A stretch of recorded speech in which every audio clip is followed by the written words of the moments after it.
ভালো করে তো বলবো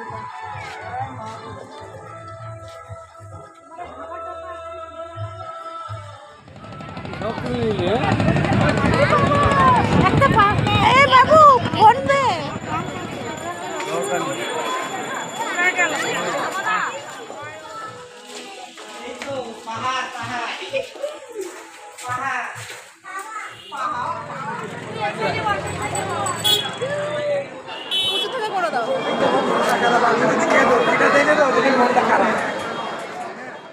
hello friends, welcome back to my channel Sathi all work. আশা করি তোমরা সকলেই খুব ভালো আছো, সুস্থ আছো। আমিও বেশ ভালো আছি। আর টাইটেল আর থাম্বনেল দেখে নিশ্চয়ই বুঝতে পেরে গেছো আমরা এখন বেরিয়ে পড়েছি, যাব নবদ্বীপ। নবদ্বীপ তারপরে আসবো মায়াপুর। প্রথমে যাব নবদ্বীপে।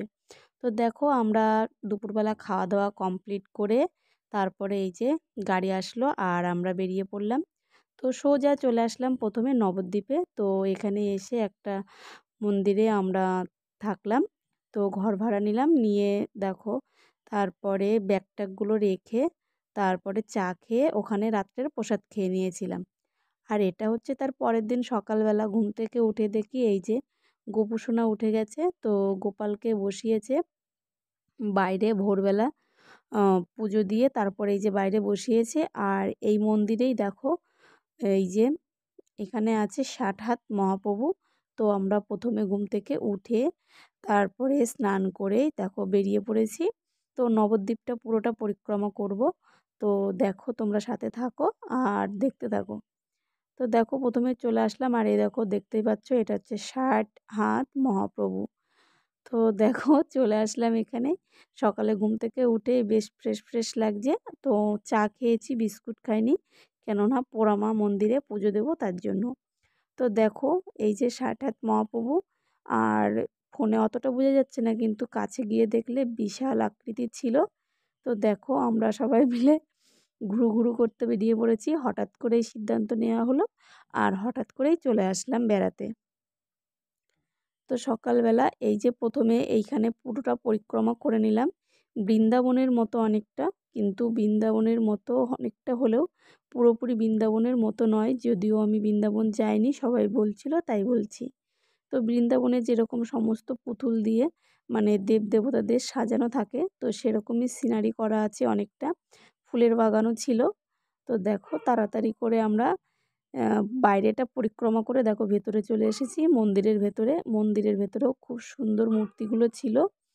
তো দেখো কৃষ্ণ অষ্টসখী নিয়ে যে লীলা করেছিল সেটাই। আর এদিকে দেখো গোপাল বসে বসে দোলনায় দোল খাচ্ছে।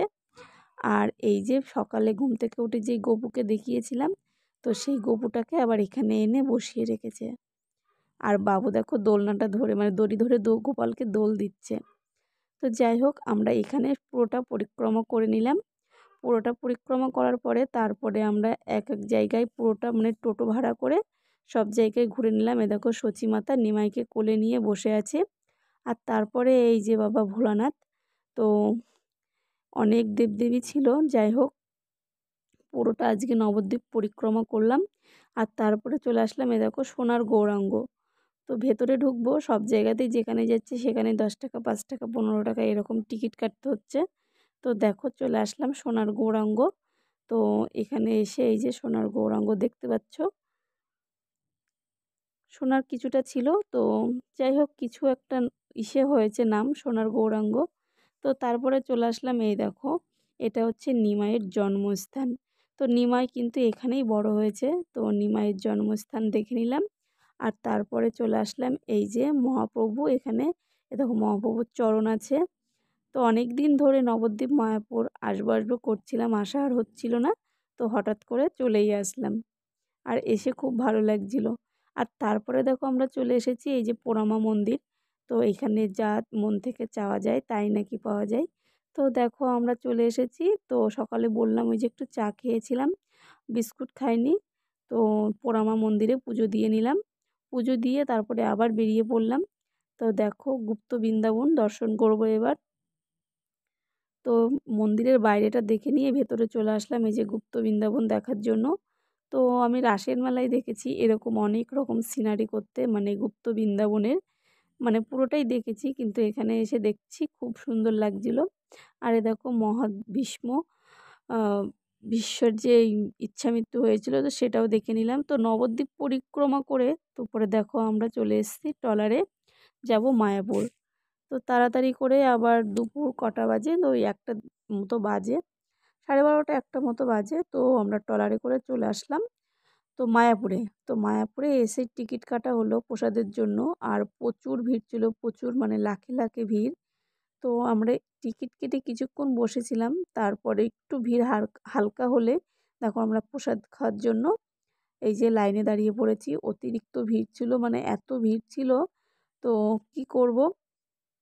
তো যাই হোক, আমরা যেহেতু নতুন এসেছি জানি না অনেক কিছুই জানি না।